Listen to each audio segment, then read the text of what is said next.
Hello and welcome to Guilfordian Reviews. I'm Nick Butinsky. And I'm Mitchell Hamilton. Today we'll be reviewing Sucker Punch, the overly serious, fan-service-driven action fantasy flick directed by hyper-auteur Zack Snyder. The movie stars Emily Browning as Baby Doll, the primary patient, stripper, sex slave thing, Abby Cornish, Shayna Malone, and Vanessa Hudgens as her cohorts in destruction and sexuality, and Oscar Isaac as a nurse, pimp, rapist. And I know what you're thinking. It's just as entertaining as it sounds. Punch tells the story of a young girl nicknamed Baby Doll. We're not kidding here. Baby Doll. Put into an insane asylum by her greedy and malicious stepfather after losing both her sister and her mother. To cope with the horrors of their lives, the girls enter a dream world CGI and just infused mess, where the asylum is actually a brothel in some sort of weird 1920s-esque era, and the female patients are sexualized slaves forced to dance and fornicate with the clients. After some harassment from the other girls, Baby Doll tries her hand at dancing and is immediately sucked into yet another fantasy world by the music. There she learns how to escape the brothel. So we've got real world, then we've got the second world, now we have another world. 3 worlds, keep track. All of which heavily stylized. Gothic asylum, Gothic brothel. Ooh, I don't even know what this is. Yeah. As she grows closer to her fellow patients / sex slaves, she decides that they need to make a break for it, using her dancing as a distraction. Now, for anyone who's seen the trailer, it's pretty clear that the visuals of the fantasy world and the people who inhabit it is the primary draw for the movie, or at least it's intended to be. And thankfully, they live up to some of the hype. The CGI can be quite enthralling from time to time, even given a heavy dose of Zack Snyder's trademark slow motion. And believe me, when I say heavy, I'm being incredibly generous. They're swaths of minutes of nothing but slow motion. Yep. And what's strange about it is most of the slow motion is actually not in the action scenes. The action scenes tend to be faster, but the dialogueless opening is entirely in slow-mo, and could not be any more pretentious if it tried. But still, all the same, the action sequences, 4 or 5 of them though there are, can be quite beautiful. It's just, if you don't have earplugs and you aren't on hallucinogens, they aren't going to be enough to hold Sucker Punch aloft for you. The way that the writing stitches everything together as these dreams within dreams is really just a very opaque excuse for the writers to shoehorn a plot in between action sequences. So, the first thing we need is a map to figure out where all the exits are. Second thing we need is something to start a fire with, as a distraction for when we escape. Plus, the fire should disable all the checkpoints. And the third thing is a knife, in case we run into any trouble. The cook. We can do it. Okay? And the last thing's a key. Blue wears a key around his neck. What door does it open? It's for all of them, I think. It's a master key. I'm in. So am I. Me too. All right. But I'm only doing this because you guys get caught without me, okay? And if it gets too hairy, if I say it's over, we stop. Okay. Okay. You know, Baby Doll wears really doesn't help. It's kind of a fetishization of that, you know, cute little schoolgirl bit, which is kind of a creepy anime trope. As one commenter on the avclub.com noted, it's basically the Pussycat Dolls present steampunk Kill Bill. Continue. And I think the people who give the film this kind of reading, it's kind of doing it an injustice, only because I can't help but feel that Snyder is intentionally making up some of this melodrama. Like, it's a tongue-in-cheek sort of playing with tropes that he's dealt with in 300 and Watchmen and many of the other adaptations that he's done before this. So I think, you know, he's just taking them to their logical extreme and just, you know, taking the piss with us.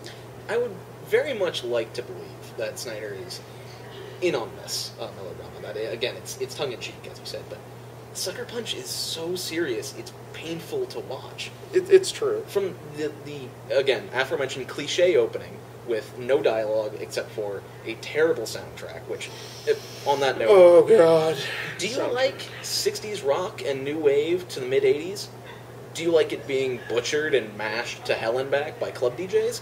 Well, that's perfect, because that's the entirety of the soundtrack. The worst offender to me was the remix of the Eurythmics' Sweet Dreams. Of course. At the beginning, where it was only the chorus done over and over and over again. Over the top of, let's see, crying, liquor, rain, guns, light bulbs breaking. Attempted We get it, rape. it's sad.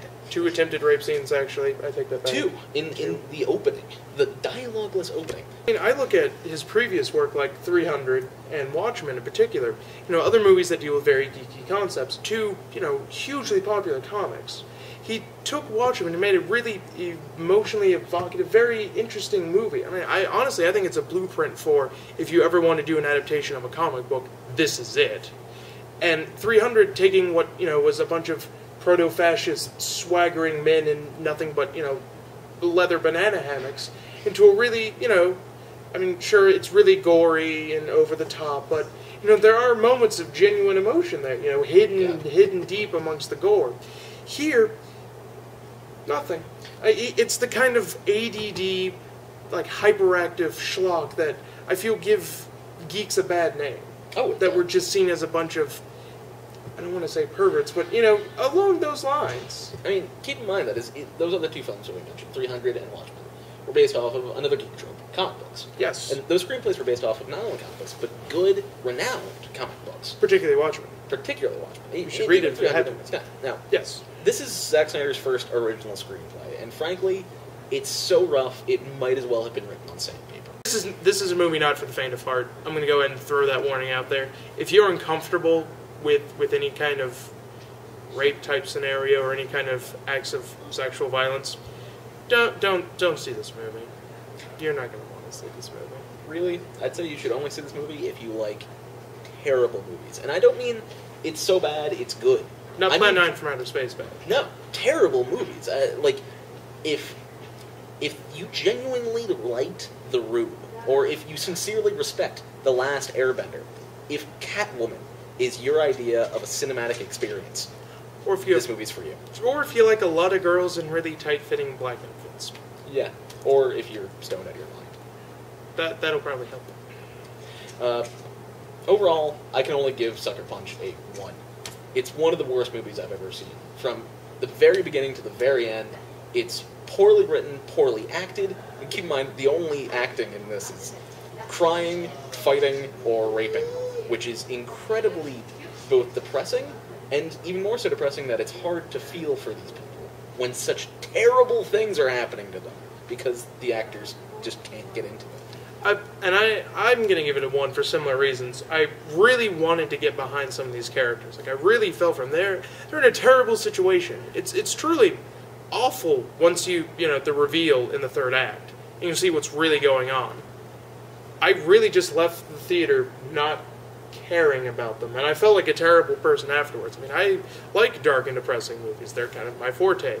This film just did nothing for me. It was bland and tasteless and just mindless, if anything. It was the cinematic equivalent of a saltine.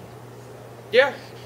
It's the epitome of all flash, no substance. Exactly. The trailers tell you one thing, but totally do not deliver. One of the only memorable lines from the film is from ageless Sensei, Scott Glenn. No. And that's, if you don't stand for something, you'll fall for anything. Don't fall for this film. This too is demand better than this movie, or be forced to suffer more monotonous, pretentious, digitized crap like this. I hope you'll join us next week on Guilfordian Reviews, where we will inevitably review something better. Hopefully.